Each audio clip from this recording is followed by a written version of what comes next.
Wine is God's way of kissing humanity. It is a very intimate encounter with something very beautiful that deeply impacts our body. A beautiful smell or a very complex, varied smell can evoke emotions and memories that we have stored up since childhood. So they can move us. Wine and smell can move us in profound ways if we allow it to do it. Sit back and grab a glass. It's Wine Talks with Paul K. Hey, welcome to Wine Talks with Paul K. And we are in studio today in beautiful Southern California. A little wet outside, but beautiful just the same. About to have a conversation with Gisela K. How about that? Wonderful. Hey, listen, do me a favor. Do a nice review for Wine Talks when you get a chance. Subscribe to the show. If you don't have anything nice to say, please don't say it at all. But that's how us podcasters keep our egos in check. But now while we're here, I am inspired, excited. Don't even like using that word excited. It doesn't mean that much these days, but inspired really to have this conversation with Gisela about wine and the church and Christianity. Welcome to the show. Paul, it is so wonderful to be with you. I'm delighted. Well, this is just going to be fun because I have a lot of questions and I have a lot of interest. And I think I told you off camera, because I do want to produce a show about wine in the role of the Armenian church, which is as a study with a PhD in theology and 2 master's degrees in Christianity or theology. You're probably going to know a lot about this. Actually, have you heard of a guy named Claude Mutafian by chance? I have not. He's a Parisian. He's a professor of physics at the University of Paris, or was, and physics and mathematics. Mm-hmm. But he's an expert on Armenian theology from the 13th century. And he was on the show. I haven't released it yet because I'm waiting. It's not about wine, and I'm trying to figure out how I do that with the Wine Talks. But wow, this is going to be a fascinating subject, but really kind of important. You know, most people, when they think about wine in the Bible, all they know is about Jesus turned the water to wine at the Jewish wedding. And I did a calculation. Just check me if I'm wrong on this. And I told our local pastor when he was preaching on the subject, I took whatever the vessel was that day, I forgot the name of it, that stored the wine, and I took today's modern consumption of a wedding wine, which used to be, if I was consulting for a wedding, I would do 4 people to a bottle. Let's just say that's the formula from back then. I calculated there were 3,500 people at the wedding that he switched the wine to, which, well, right? Wouldn't they invite the whole village? Well, you have to remember that wine lasted up to 7 weddings at the time lasted up to 7 days. There you have it. They were celebrating for a long time, and they probably drank a little bit more wine than we do today. Yeah, I think so. For such special occasions as weddings, I don't think they would have enjoyed that much on a day-to-day basis. They probably didn't have that much. But for weddings, they were very, very important celebrations. They would have had a lot of wine in to make sure that they celebrated in accordance with the occasion. Well, that would have been, I guess if I calculated backwards, that would be about 900 bottles. So that might jive, right? We might be in good shape with that calculation anyway. Yeah. I just thought it was fun to make that calculation. But this is an interesting subject. And I'm interested to know, with your 2 master's degrees and your PhD in theology, that you landed on this, because I've looked at some of your videos and read some of your work, and I'm like, wow, this is rather granular study of wine and theology. Mm-hmm. Well, my general field of research and teaching has been in Christian spirituality. Given what we know about the Bible, given what we know about theology, how are we then to live is sort of a question that I've always sort of pursued. And my first book actually is on George MacDonald. This is sort of my PhD called Stored Revelations. Very interdisciplinary work, because I feel like as theologians, we need to reconnect the dots. So much of our theology and so much of our contemporary life is sort of disjointed because of how life works. And I feel like we need to reconnect the dots. And so when it came to writing my second book, which you need to do when you are in a tenure track teaching position, right? I realized that no one had really written on this. Obviously, there are books that, why wine isn't alcoholic in the Bible, but nothing serious, nothing academically serious had been written on the biblical theological and spiritual understanding of wine and what that actually means for us, for the church, what that means for vintners. Are they, is this a spiritual vocation? And so and as I was sort of talking to publishers, they were so interested in the subject matter that I realized, being a theologian and having grown up on a winery and being comfortable in the wine world, I felt like I could really make a contribution. And so that's how I sort of pursued this. And the spirituality of wine is really, quite a groundbreaking work because it sort of looks at wine in the Bible, wine in the history of the church, a theology of feasting, a theology of the senses, understanding the role of wine in the Lord's Supper, and then asking questions about what does that mean for us, for the church? What does that mean for agriculture?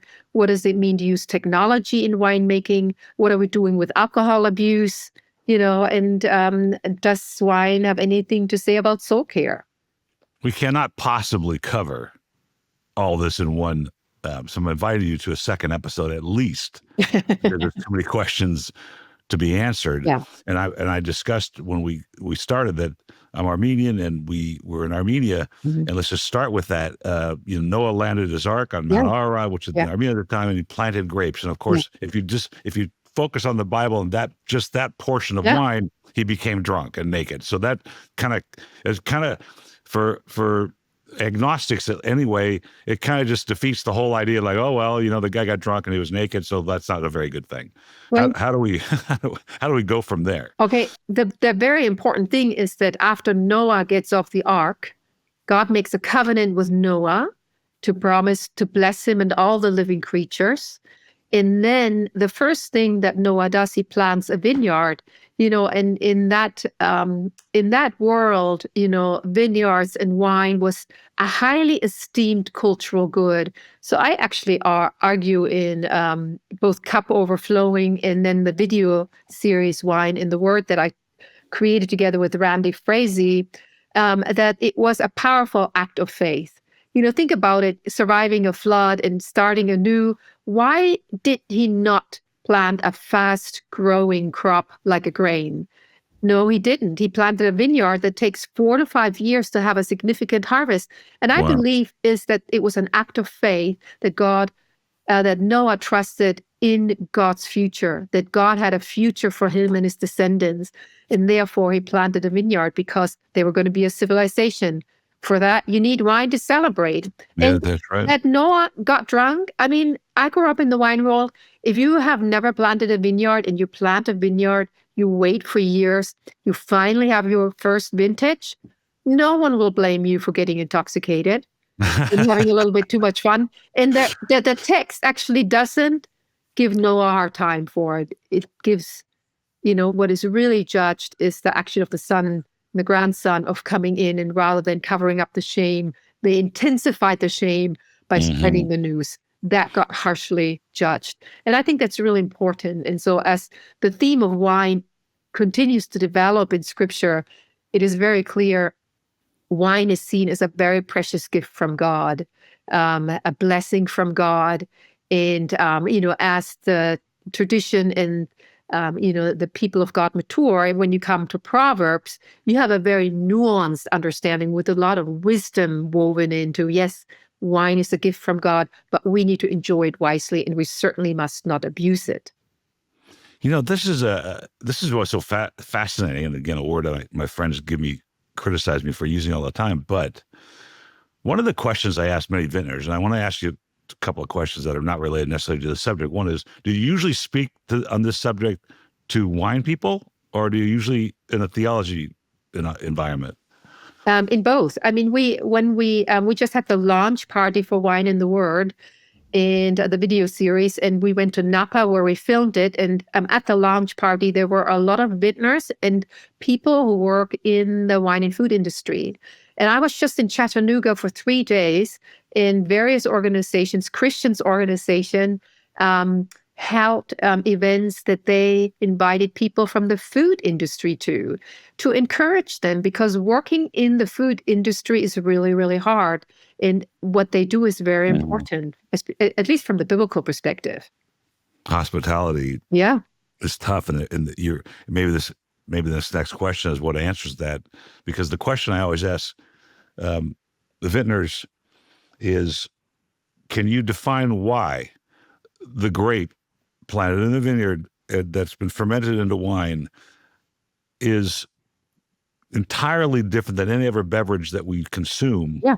And the connection that allows us to sit back, it stimulates conversation, all the benefits that we have as humans.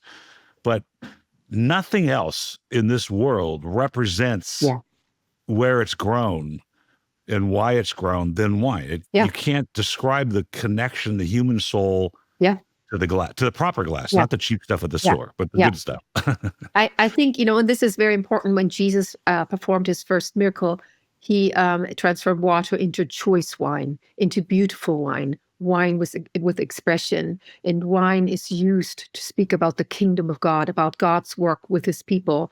And I think there can be so much beauty in wine, and complexity and nuance, if you craft a wine well, and if you have the capacity to really savor and enjoy it. That is so expressive, and that's so beautiful.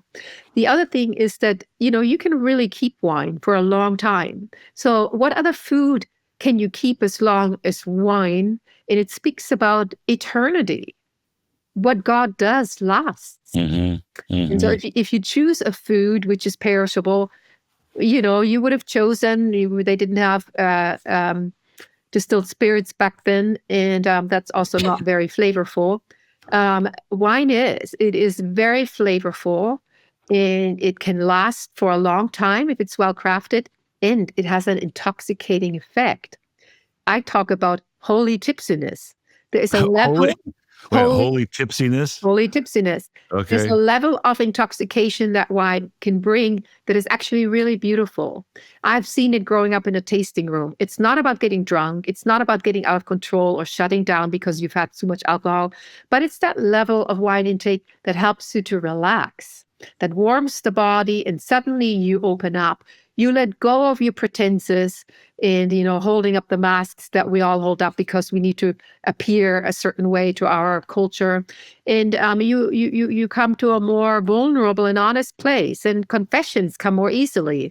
Confessions of joy and delight, and confessions of failure and grief and loss. And therefore it functions as a social lubricant and glue. It connects us more deeply to one another, and God gave wine because he wanted to woo back humanity to himself. In Germany, we have a saying that wine is God's way of kissing humanity. It is a very intimate encounter with something very beautiful that deeply impacts our body. And, the neurosciences have done a lot of research in how we process smell, and they've shown that the part of the brain that processes smell, or the regions of the brain where the smell goes through, process emotions and memories. So a beautiful smell or a very complex, varied smell can evoke emotions and memories that we have stored up since childhood. So they can move us. Wine and smell can move us in profound ways if we allow it to do it. This is interesting because I hold this position as well. And one is, the scientists can tell us how that happens, right? They can dig as deep as they want, but they can't tell us why that happens. Mm-hmm. It's interesting that our tongues, like memory. For instance, I have a story that I tell about a quiche I had in Paris a couple of years ago that I hadn't had for 50 years. So my mother made the same quiche, and when the plate was put in front of me, my face changed, and my wife's like, what's going on? I said, I haven't smelled this for 50 years. And I went right back to my childhood, sitting at the dinner table. Yeah. But so we can explain why that happened molecularly or biologically, but we can't explain why it happened. And that has to come from God. That has to come from a deeper source that we can't explain as to why wine does this for us. Why is a human soul connected to the earth through a glass of wine and not through a beer, and not through a shot of Jack Daniels, and not through tequila? Yeah. Well, but the neurosciences, they do give us some insight in how our brain processes smell, and how they then connect us to our emotions and the memories that we've stored up. For example, they have shown that, the way we can identify the flavor profile in a wine is because we have memories of flavors stored up in our brain, right? So when we smell something like cherry or a little bit of oak or a little bit of grass or something floral, those flavor memories are connected to even deeper and more comprehensive memories that we've stored up in our bodies, and they are evoked. So God made us this way. And that is why, for example, when we have wine in the Lord's Supper and we smell the wine, it can really, if we allow it to, and if we have trained ourselves and to sense salvation, as I say, it can really stir us in these very profound ways, rather than just thinking through ideas. It's this more embodied way of engaging, of experiencing, and remembering what God has done. So it's a very understandable thing that wine is singled out. And I think ancient civilizations had a good understanding of how wine operated and why wine was so precious. And and the other thing about vines and vineyards, they can grow and flourish in areas and elevations that very, very little other edible things can grow. So you don't need to have this rich, fertile soil on a flat surface. You can go to very steep and rocky hills, like in Germany when you go to the Mosel. And you can plant vineyards there, and they can root themselves and produce fruit that can be turned into something very, very delicious. And yet it seems such a barren place. By the way, I spent 6 weeks in Germany on study of German media, from opera to film to music. This was 1979, so it was a little while ago, but and I loved it, all of it. Maybe that's why my dad had German wine for my wedding in 1986. So after Noah's episode, Planting the Grapes, and I never even thought about this idea that, we've as wine people, we know it takes 4 to 5 years for that first crop to come and to make anything. And I didn't think about that space between him landing and planting and waiting. When does wine show up next in the Bible? I think I'm going to jump right to our patriarchs. When Isaac blesses his son Jacob, part of that blessing, he says, "May God give you of the dew of heaven, of the fatness of the earth, and plenty of grain and wine." And then when Jacob in turn blesses his son Judah, again, vines and an abundance of wine features prominently. And I think that's really, really important and foundational, that in the Hebrew scriptures, wine is understood, and the patriarchs see it as a blessing from God. Not a symbol of a blessing, but an actual, tangible blessing. And I think this is what's so hard for us to understand, because we want so quickly to move on to the metaphorical meaning of it all. But it's like, no, God made this world beautiful, and all that the earth brings forth, the fruit of the earth, is a gift from God. Psalm 104, the beautiful creation psalm, praises creation and all that it brings forth, is because God makes it to come forth. And then in Psalm 104, it singles out wine and says, God gave wine to gladden the hearts of humanity. It is not just for our survival, like bread, to give us sustenance. Wine is to bring us gladness. It is to help us in our celebrations. And, celebrations are an important way that believers in Scripture have always practiced their faith. They celebrated God's goodness. That when they celebrated the first fruits, they had a celebration for that. Or, the Passover meal, they celebrated a whole evening and reenacted the story of the Exodus. And then they used food to help them remember and ingest and to smell that God had saved them. And by the time of Jesus, the Passover meal included 4 cups of wine.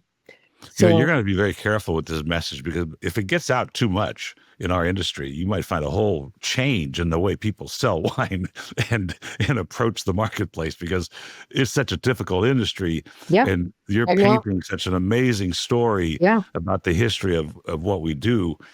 It's interesting to me, how the role in the church, how in the role of church, because church is the human expression of their understanding of God, right? So how does, and how do different sects like, use it? My one of my son-in-laws is an Anglican priest in New York, hmm, and it's a very important part of church to have particular wines, not just any wine, but yeah, particular wines. yeah. My other son-in-law just graduated from Fuller Theology with his master's, and he's now starting his career.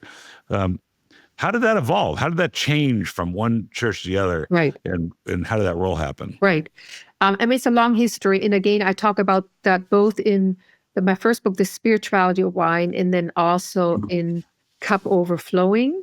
It really, when we look at the Western church, we have to look at monasticism and Saint Benedict and the rule of Saint Benedict.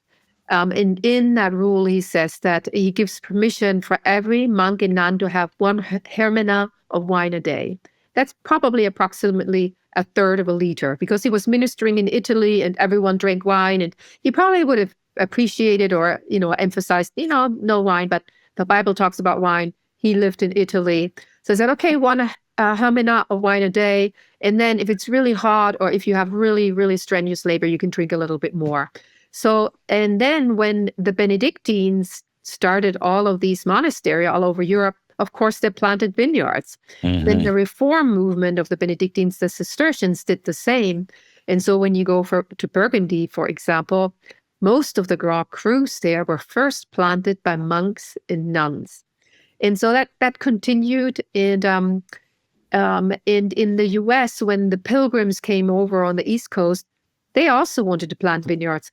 But the vitis vinifera that they had wouldn't take, because it was too humid, the climate wasn't suitable, and so they couldn't plant vineyards. And then really it was rum and whiskey, hard liquor, that became the primary drink of the people. This country came of age during the Industrial Revolution, and then they were able to mass produce distilleries. George Washington, for example, after retiring from being the president, retreated onto his estate, Mount Vernon, and started a massive distillery. It was a very lucrative business, and he probably didn't think what that could do for his people in terms of distilleries just exploded, and distilled spirits became readily available to the population for the first time in human history. Think about that. So Americans' relationship with wine with alcohol is really shaped by this what I call a very unfortunate happening of historical circumstances. They couldn't plant vineyards, but they could make distilled spirits. And a lot of the challenges and with alcohol abuse over the years and centuries really has to do with hard liquor. And so when that got out of control once more, and there was so much destruction because of the abuse of hard liquor, the temperance movement started. And then Thomas Welch applied pasteurization to grape juice and kept it from fermenting. And so it was the Baptists and the Methodists that started using grape juice in the Lord's Supper because of all the alcohol abuse, while the Catholics and the Anglicans and the Lutherans continued to use wine. The Baptists, the Methodists, and the Presbyterians stopped using it. But before that, all denominations used wine in the Lord's Supper. And this idea that you shouldn't be drinking any alcohol is, that really emerged in the 19th century. And so now people are taking a step back and saying, wait, listen, this is a very particular history. We have to come to terms with that. And in the Bible, it's the most talked about food in the Bible. It's affirmed as a gift from God. And we as a society can learn how to develop wisdom around enjoying wine so that it can really bring us the benefits that God meant to bring rather than be destructive. It's interesting points. Prohibition in America was really a political movement. And yes, there was some abuse, but I think it's kind of interesting because now grapes in the East Coast are very popular, and some amazing like Long Island and different parts of New York are becoming. Virginia's got growing, and I know that Thomas Jefferson tried desperately to do it, and finally now it's working. And it's kind of interesting that that God put it virtually everywhere in the world, and that Riesling and Müller-Thurgau grow great and present to people the expression of Germany, and throughout the world, each region has its own sort of way of expressing itself because of that. And I think what's really important is I think people really get to know a place well when they figure out what grape varieties grow best in your region. I feel like that's when a place is coming of age. And, I was just in Sonoma in talking to some vintners there. I mean, the geology is so varied there, and the climate, and people are still figuring out, well, what grape varieties grow really well in those patches. And as that happens more and more, and you have that discernment, you can craft really, really beautiful wines. But for the monks, that took hundreds and hundreds of years. The Benedictines and Cistercians started planting them in the, started in the 7th, 8th, 9th century. It really took off in the 11th, 12th, 13th century. So they've had a long time to really, like with the Pinot Noir and Chardonnay in Burgundy or the Riesling in Germany, it took a long time for them to figure out what grew really well. And now, that is such an expression of that place. Though, with the climate changing, that all changes once more. It's changing too. But I've always said this in conversation with people, particularly about Burgundy. How did the 12th century monks know that Chassagne-Montrachet or Corton, Charlemagne, all those places are so different in such small fragmented piece of land? And somebody goes, well, they had nothing but time, so they just. And you're saying it took a long time, but I don't want to address that necessarily. Here's something interesting because the port. My son-in-law in New York. They use a particular port for most of the ceremonies, and they have to bless the port. And then the priests, if they go through the service and there's leftover port, they can't leave until they finish all the port. Now I'm thinking that's more of a. He goes, sometimes we overbuy, and we have to sit there, and it takes a little while to get through it all. But I thought that's an interesting a process for the church to take on. That once you bless this, you got to finish it because that's what it's for. There's so many questions. I'm not sure where to start, but what's the next step then in the Bible for wine? Now you mentioned the Last Supper, and he said, take this wine, it represents my blood. Yeah. Well, if you look at really the development of the Hebrew scriptures, wine, when the Israelites come into the promised land, to have, vineyards there, and wine was just an important part of God blesses them. And, the people are sent into exile because they do not live in ways to become a blessing to others and to take care of the most vulnerable in their society. But then the prophets also talk about a time of redemption where God would redeem his people once more. And one way that they talk about is that there would be feasting, that wine would be flowing in great abundance down the mountains, and that there would be celebration, rejoicing, wine, the enjoyment of wine and food, and even a wedding feast. That's how the latter prophets talked about how God would send a Messiah, an anointed one to save his people once more. So when Jesus performs his first miracle of turning water into wine at a wedding feast, what he's really doing is saying, I am the Messiah. I am the anointed one that God has sent. And the kingdom of God is at hand. And the way we know that is that there's a great celebration, a wedding feast.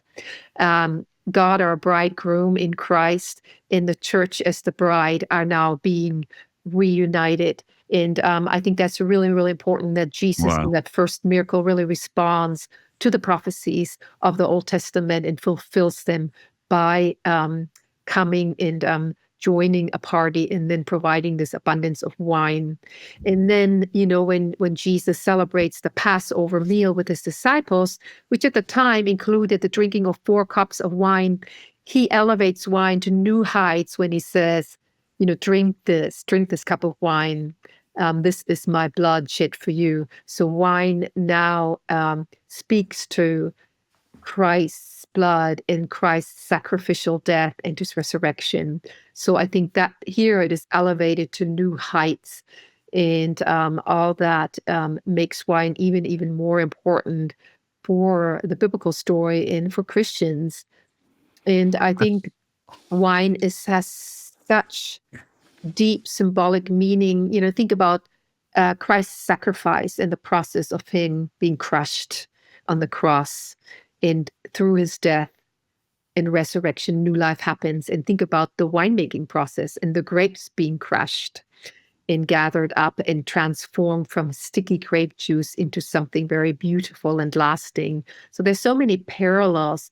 So that whole winemaking process, which the people at the time would have been very, very familiar with. Everyone was involved in making wine at the time. But today we're not. So it doesn't mean to us very much, but to them it certainly did. Are there misinterpretations by atheists, agnostics about those stories and wine and how it plays a role in humanity? I'm not quite sure I'm understanding your question. Well, would somebody who's an agnostic or an atheist say, well, that doesn't represent those things? This is it's alcohol and you're just using it to get drunk. Are there people that sort of try to diffuse your position on what?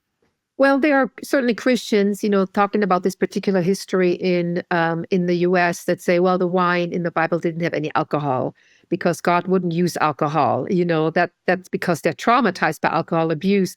I hear that sometimes still, but in general, I think people realize that no, wine probably did have alcohol, because otherwise, how could people get drunk? And why would God then speak out against drunkenness and say you shouldn't get drunk? That's more the concern. And as non-believers saying, "Oh, you're just using an excuse," well, people who understand wine, who really understand wine, it makes a lot of sense to them. I mean, what other food could you use to talk about the Creator and Redeemer, not just of this world, but the universe? I mean, what can speak to how God is present and acts in the world?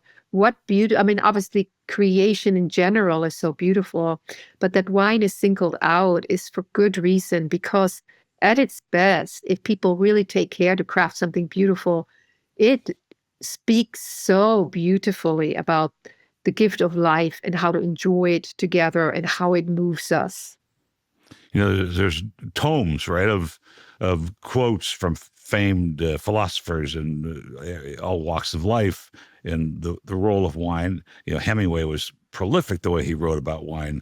But I wanted this, and since you obviously have a keen understanding of the wine industry itself, and obviously now biblically, and some of the conversation I have, or much of the conversation I have today, is about consumerism and versus a real glass of wine that's representative of this area, right? Mm-hmm. So let's just take Burgundy, for instance. Let's just even take Chasseau-Montrachet, just for fun. Yeah.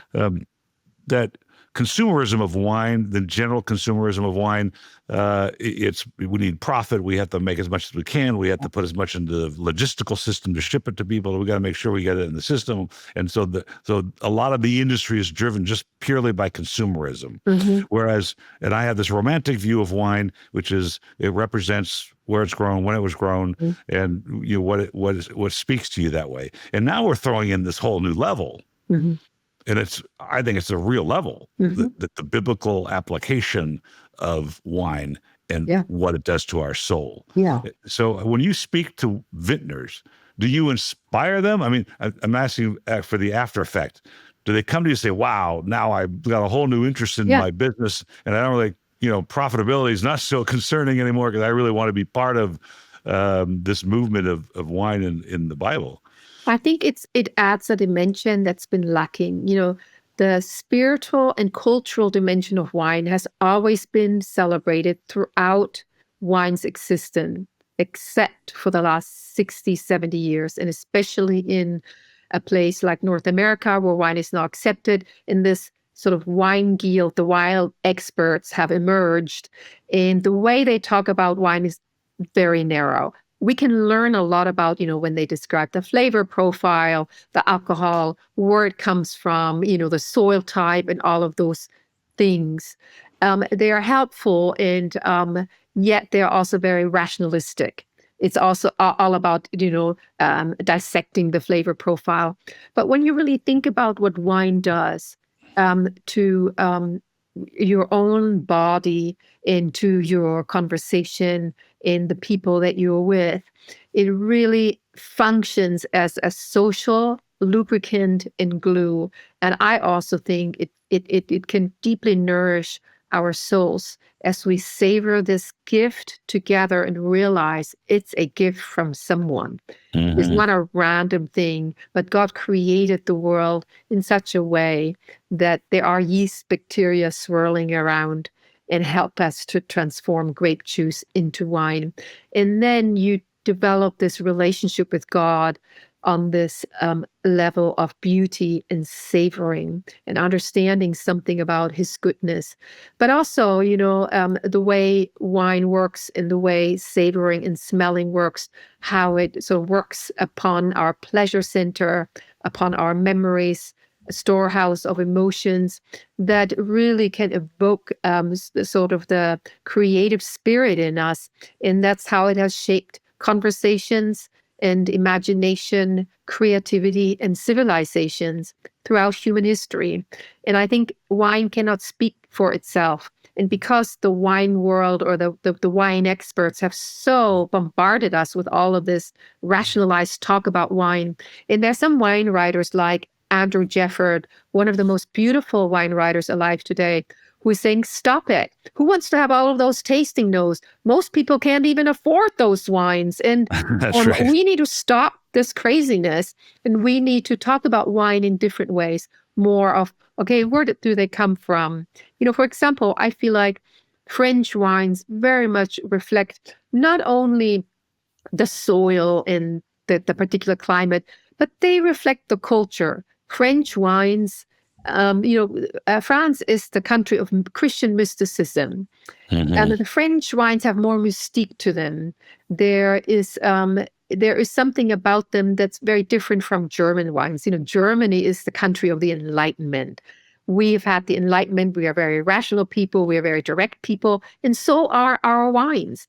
German wines are usually very direct and clear. Even a Riesling that can be very, very beautiful and floral and herbaceous and fruity, it's still, there's a clarity to me that You're right. a Chardonnay from Burgundy doesn't have. You can't dissect things as much. That's true. There's much more this sort of mystique about it. And I think that's, and that's what I want to say about terroir is first of all a human construct.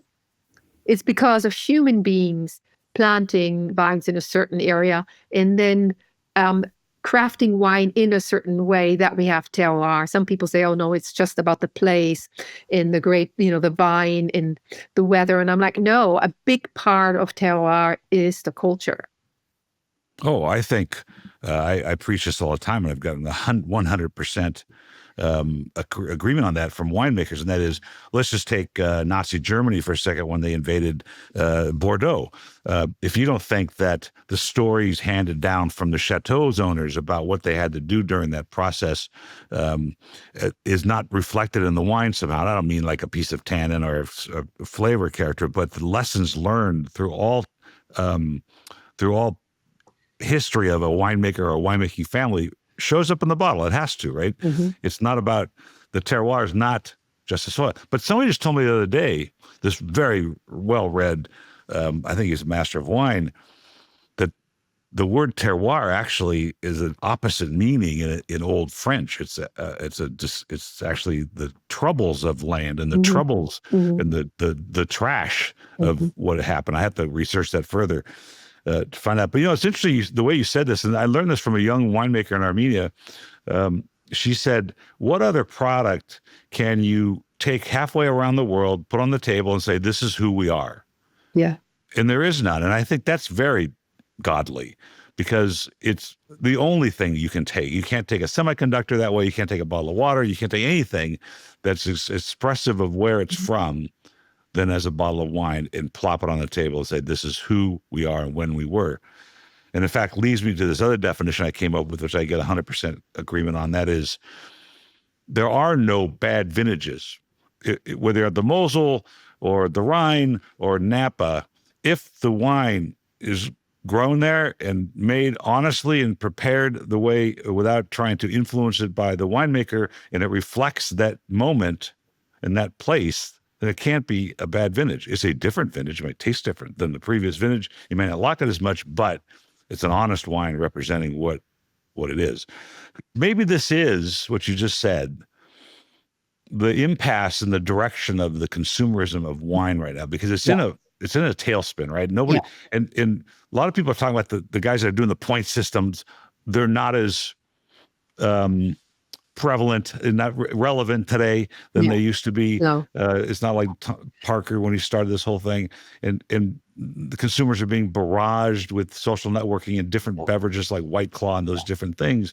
And maybe your approach, maybe your conversation is the most relevant conversation to this. Well, I think it's one aspect. I think the spiritual dimension of wine, which ties very closely into the cultural dimension, needs to be recovered. You're right. We have sucked it into this consumerist mentality, where these expert, the masters of wine and the sommeliers, they have been socialized into talking about wine in a certain way. And it's very top down. It's very rational. It's not accessible to the ordinary person.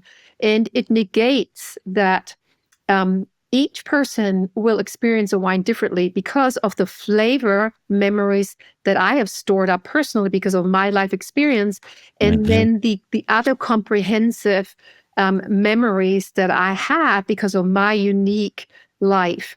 And so the same person that I share the wine with, that's not talked about at all, because most people don't really engage with the neurosciences, and they don't engage with understanding the real cultural meaning. But Andrew Jefford, I like him a lot. He has really called attention to it, and he's one of the wine writers who really tries to understand the cultural dimension and embeds it a lot more into stories. Now, he's also the son of an Anglican priest. He's not a believer. However, he has a spirituality about him, despite him saying he's an atheist. Yeah, they say that. Transfers his spirituality into the philosophy of wine. And I think you can only do this consumerist stuff for so long, and you're turning people off, because it's not accessible to the ordinary person. Most people can't afford expensive wines. And now we have this sort of, I call it the medical temperance movement, saying, no amount of alcohol is safe. Well, when you look at the studies, they don't differentiate most of the time between hard liquor, beer, and wine. Very few studies focus on wine. And if they do, they don't differentiate between mass-produced wine, where a lot of herbicides and pesticides are used and a lot of additives given into the wine, from organic or biodynamic wines. So I think all of those things are just such sweeping statements. And I think we need to take a step back and again come back to the regional. I'm a huge fan of the slow food movement and farm to the table movement. Go local. If you live close to a wine region, try to be local and eat locally grown foods that are a lot more flavorsome. And the same is true for wine. Of course, the U.S. wine world is so young that to get well-crafted wine is still very expensive. You said something interesting, because that's another conversation we have, organic, biodynamic. Well, the monks of the 12th century Burgundians, they were organic. In fact, they were organic for a long time. Yeah. It wasn't really till modern times, let's say the 40s, when they started doing that. So, it never ceases to amaze me when people walk in. They did walk in here and say, well, we're all organic. And then they would use that as an excuse as to why the wine had funky character. Yeah. I'm like, that's not right, because wine was always organic, but that's not why we're here. Yeah. And it's an interesting concept you just came up with.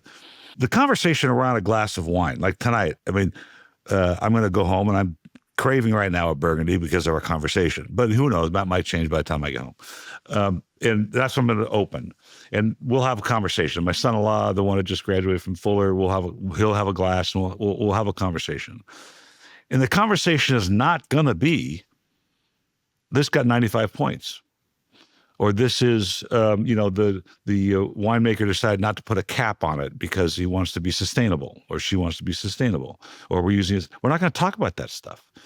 And I'm thinking that's the narrative is changing. It needs to change. And I think it needs to change in your direction, because the other concept that's being thrown around ad nauseum on the web and in social is innovation in our industry. And what are we going to do? And should we put it in cans and Tetra Paks and all those different things? I'm like, no, we don't need to do that, because it's never going to change. It's at least 12,000 years old that we know. We just need to change the narrative, what we're talking about, why we're talking about it. I think that's so right. I think we need to change the narrative, and we need to see wine as, whether you are a believer or not, it's a gift to humanity, and it's meant for everyone. And everyone has the capacity to learn to enjoy wine. We need to come to our senses. The most of the food here in the US is either overly salty or spiced, overly sugar, too much sugar.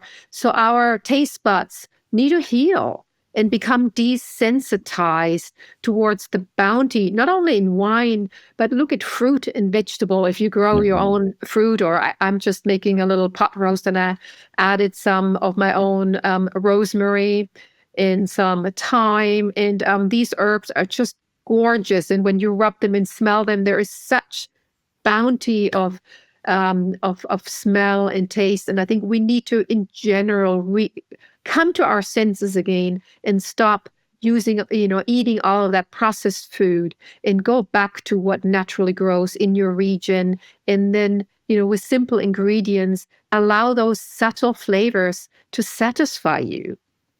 It's really interesting, because my son-in-law, the priest in New York, they live in a very, very rural town called Potsdam, and he's the head of the Trinity Church there. And my daughter is I'm not going to say it because I'll get in trouble with my friends, but she worked at a Michelin star restaurant. She was one of the head bakers there. She was the head baker there, closed because of COVID. But they have no choice really in this rural part of New York to go to the farm and buy vegetables, to go to the farm and get their pork and their beef, to go to the orchard and pick their apples. Their eggs have a laid-on date. That's how fresh they are. Mm-hmm. And it's a whole different mentality. Yeah. And that's a tough one for Americans, despite the fact America went through a food renaissance in the 80s, and the farm-to-table idea came supposedly from France. It's still mired in horrible food and butchered fields and contaminated wheat and all of that. Yeah. How do we maybe more of your videos, maybe more of this conversation is what we need to do. But food in the Bible with wine, how is that represented by the writers? Well, I think the Gospels talk about food? I think, and Thomas Jefferson also understood this. Agriculture is our most precious and most important vocation from God.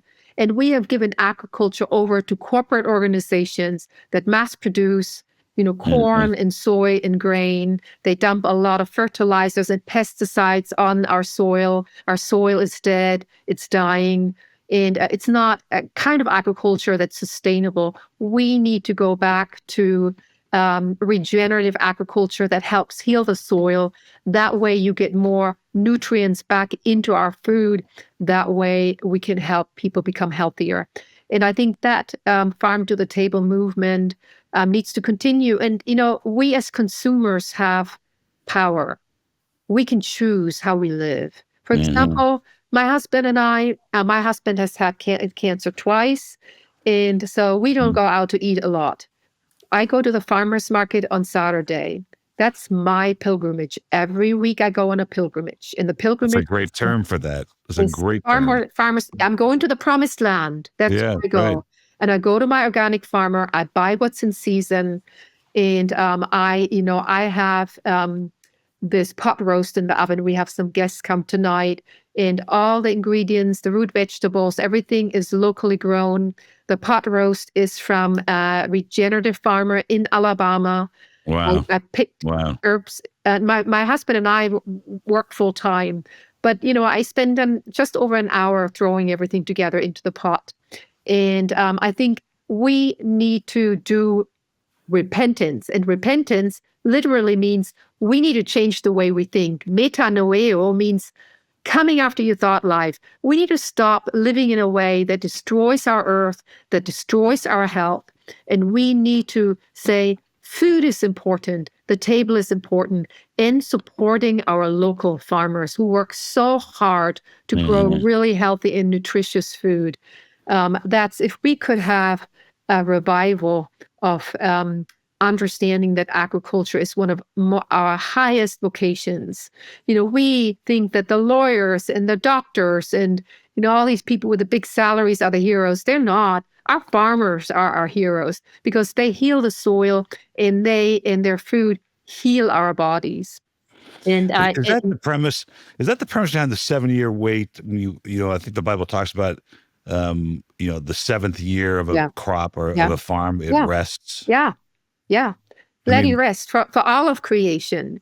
Yes. But also let the soil recover and plant something. Not plant something for a year. Absolutely. But in general. Sorry to interrupt you. I wonder why no one, like, there's a book called The Third Plate, Dan Barger, anyway, the chef from Blue Hill Farms in New York. He lays out the same argument you're talking about, but never brings up the biblical part of this. Yeah. And it really is the root of all of it, is it not? Absolutely. The vision that we get for living a Christian life is agrarian. And the culture that Jesus lived in and ministered was agrarian. And to hand over our food system to corporate organizations whose primary goal is profit is not a good idea. And we can see that in how sick Americans are. Do you know that there are over 50 million people who have an autoimmune disease?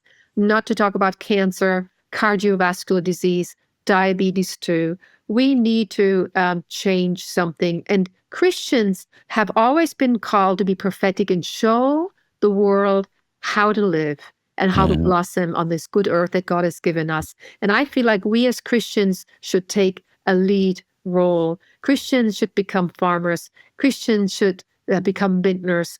Christians should start learning about nutrition and feeding the families in their communities well and serve where our society is very broken. I think that is an incredible way to leave this conversation, only to know that we're going to do it again because we're already at almost an hour and you have guests coming. So we got to make sure the pot roast is properly cooked. But what a fascinating conversation and enlightening conversation. And it gives me so much inspiration for what I do. Yeah. And now I have a whole new path of conversation to have because of your study. And it's never going to end, I don't think. No, and I think this is what I am really hoping is to find conversation partners who are willing to take that into our society. We need to have a nationwide conversation about wine and about food and how to heal together, both in terms of our relationship with alcohol, but also in relation to our foods, because both areas have been broken. And it's time to reclaim them as gifts from God and understand how they are to nourish us so that we can not only survive, but flourish. Inspiring, fascinating, and bravo for taking this on and making it, putting it in terms that everyone will be able to understand and reflect on despite the whatever level of Bible knowledge they have. Yeah. Everybody knows, the inspiration behind the Armenians part of this, and like I said, I'm working on a TV show, but, if Noah landed in Arad and he planted the vineyard, I mean, it very well could be that Adani, the grape, is, the oldest grape in the world, but I guess that DNA could tell us this, but, there's this whole romantic fascination that, the Armenian grape is the beginning of this industry, but whatever. I hope we can do it again. Yeah, I would love to. I think it's a conversation that needs to grow. And with all of that I've written, but especially Wine in the Word, people need no previous understanding of the Bible or of wine. You can just come and learn, and you don't need to be intimidated, and you can learn on your own terms. And it's a wonderful world to enter.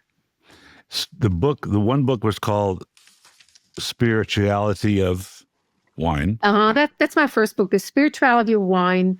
Then I wrote an autobiographical book called The Soul of Wine. And then Cup Overflowing is really for the church in North America, where I talk about the particular history with alcohol.